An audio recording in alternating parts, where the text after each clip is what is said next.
I swear we're not a Highguard channel. So, Highguard he's dead. You sure he's dead? Well, it happened. In the wake of Highguard's rocky post-launch, Wildlight Entertainment has formally announced abrupt layoffs, timed coincidentally with many of the developers sharing their own news of their termination over social media. This comes as a slight shock in a week already filled with lamentable news, as Riot Games also shared developer layoffs of up to 80 employees as their fighting game 2X Knockout makes a modest splash. Today, we made an incredibly difficult decision to part ways with a number of our team while keeping a core group of developers to continue innovating on and supporting the game. The Wildlight announcement reads, thanking the team and players who gave the game a shot. Developers in addition grieved publicly, sharing that most of Wildlight had been axed following the tumultuous launch, with many looking for new opportunities in what can only be described as yet another tragedy in the live service space. Is it the most surprising outcome? No. But it's certainly sad to hear and disappointing as someone that's been actively enjoying Highguard to this day.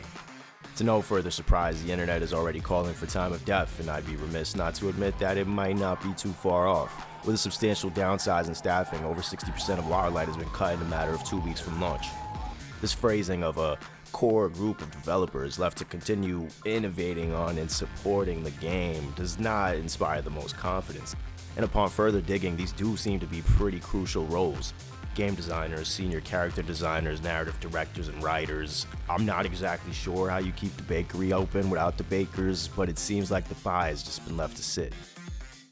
While looking through said LinkedIn posts, I did observe a common sentiment among the ex-developers. A sentiment of mutual passion, care, and even morbid understanding of the greater situation that is simply out of their hands. A perhaps naive but humble class of developers that genuinely had the right intentions in mind and maybe minimal foresight or discipline to hone their project as needed. I can't say I know what went wrong with management here or why Highguard so desperately needed to be pushed out the door when it was, but the numbers don't lie, and even for all my praise, I can't ignore the more blatant issues that plague this game. Despite that, further evidence gives reason to believe that at least the content shared on the roadmap is still poised to be delivered, with one former developer teasingly looking forward to Season 2 to see his work on future Warden. Another boasts of the 30 skins she developed for the current Season 1 alone, and even senior game designer Jason McCord, retaining his position at Wildlight, recently affirmed his commitment to the game as well via X. Though the abrupt news may initially sound alarming and is no doubt upsetting, the game is by all remarks not dead. Not yet. I've already spoken in depth before about Highguard and how the economy of hyperbole demands a sacrifice.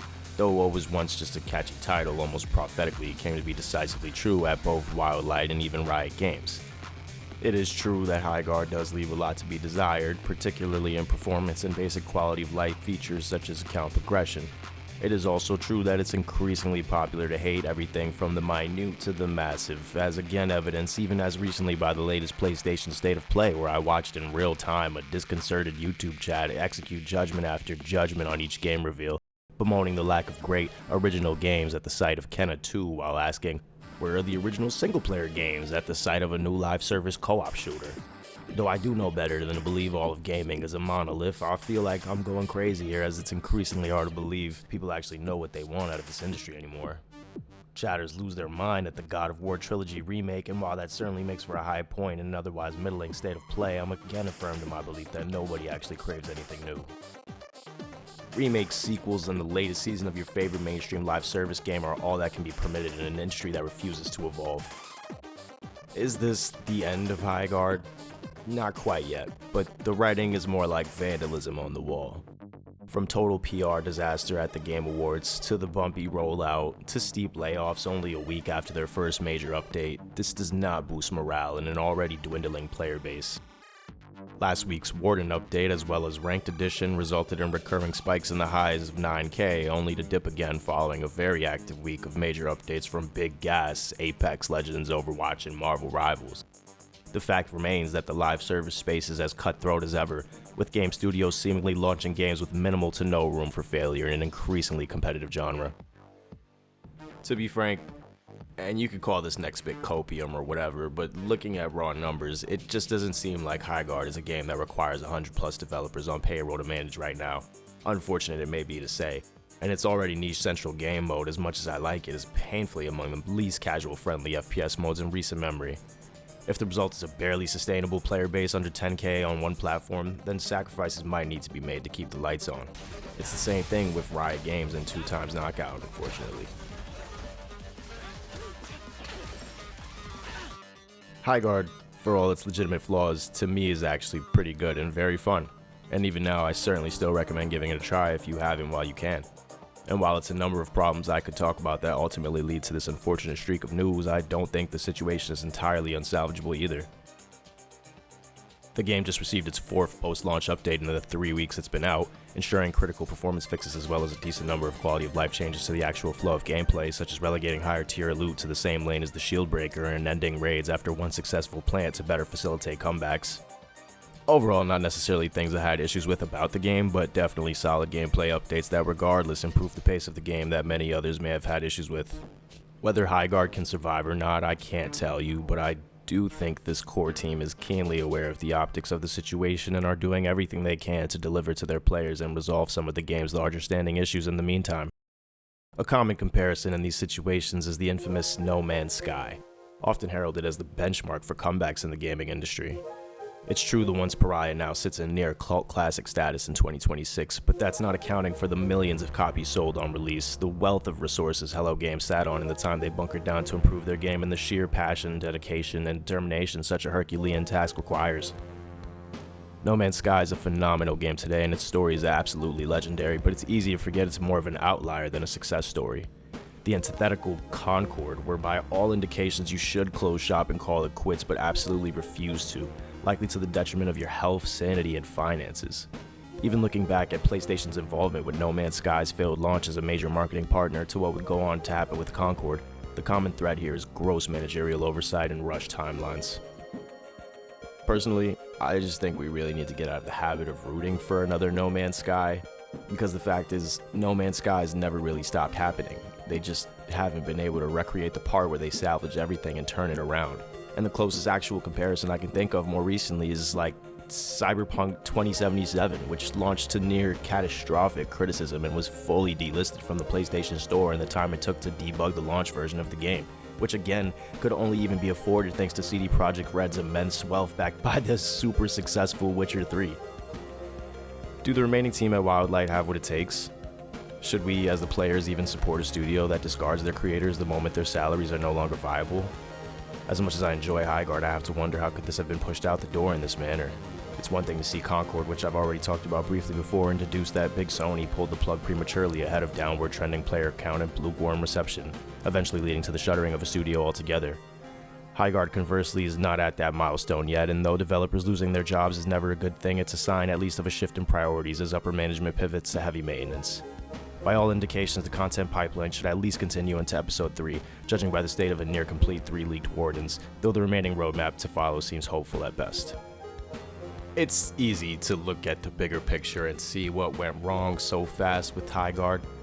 A tight-knit group of developers were really passionate about an idea and saw it as the next big thing. It probably focus tested really well, and they lucked into the big TGA spot. They naively thought their game was ready for the world, despite having only been shown to a handful of people. The problem? The year is 2026, not 2019. I often get the sense, and not just with Wildlight here, but with much of game development, that these developers like to take these ideas, concepts, dated mechanics, whatnot, and just hunker down in the hyperbolic time chamber where they craft away, totally oblivious to the games already occupying these spaces. Amongst developer interviews, a common sentiment shared was that the competitive scene will love Highguard, that the tournaments will go crazy. It's blatantly clear when a developer is fishing for an audience, and the Highguard team could barely tell you what's even on the hook. I feel like the devs and many studios in the live service space fall for this trap where they lean too hard on a competitive niche when those are all occupied by better, more fleshed out games. Highguard's unique premise, though very fun, is somehow less casual friendly than even the finals, which at least has a lot of spectacle and engrossing setting to keep you reeled in. Marketing is make or break for any new IP, and for Highguard, with just how little was known out the gate, just jumping into a new game is already a big ask for players. I've mentioned before how the developers are not just competing with other games, but whole other ecosystems tied to microtransactions. As a developer, you don't just want my time, you want my storage space, my commitment to your economy, my investment. Launching a game so devoid of personality and narrative, but a complete skin shop is just not the way to hook players into your world. I look at something like their Episode 1 cinematic that they released following launch, and I think, yeah, this actually looks pretty cool. It sets the stage for the settings, the tone, and the characters' interactions with each other, and wonder, where was this on the reveal? Highguard in this regard almost feels like a pretentious affront to proper execution, and the idea that the studio operated on such thin margins hoping it would stick is dangerous and grossly irresponsible. People love to throw the term toxic positivity around concerning Highguard developers and their passion for their game, and though I understand where the sentiment comes from, I think it's complete garbage too. If their QA team played it and liked it, and Jeff Keighley played it and liked it, that's probably not too far off from what their literal jobs are. People seem to think these developers are in the lab with their closest friends and family, reaffirming their every belief about a bad game and holding their hand, and that's just ridiculous. The game needs more time in the oven, full stop. The game needed more hands-on, more alpha testing, more feedback. Had a game like this launched with an early access slap beneath its name, I don't think we'd be looking at even half the controversy. Earlier, I wondered how Highguard can be rushed out the door in this manner, and the layoffs generally provide a succinct answer. These games are writing checks they cannot cash, and the creators are suffering the most. Where does that leave us, the player, when the developers themselves can no longer reap the reward of their labor?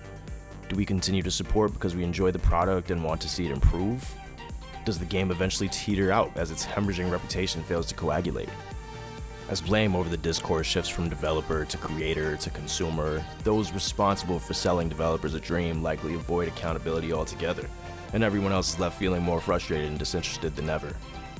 The Highguard saga will always be a fascinating one to me, as the extremities of either side lay bare a bigger problem in my opinion. Gaming is stagnant, and it's unlikely to improve anytime soon unless developers are given more room for failure and success, and management stop chasing the live service dragon at the expense of real people. I could totally be off base about at least the short-term viability of Highguard at this point, and if it abruptly went offline next week, I wouldn't be shocked. Nevertheless, it's been an enjoyable time, and I'll continue to squeeze what I can from it to get those last few trophies and platinum it and push rank. Quick debrief, let's call this here a Loso Let's Play, where I'll, for the most part, keep it casual in the edit slide as we cover more topical subjects a bit less in depth compared to a gas appeal video, but still feel the need to get my 2 cents out. Thanks. Alright.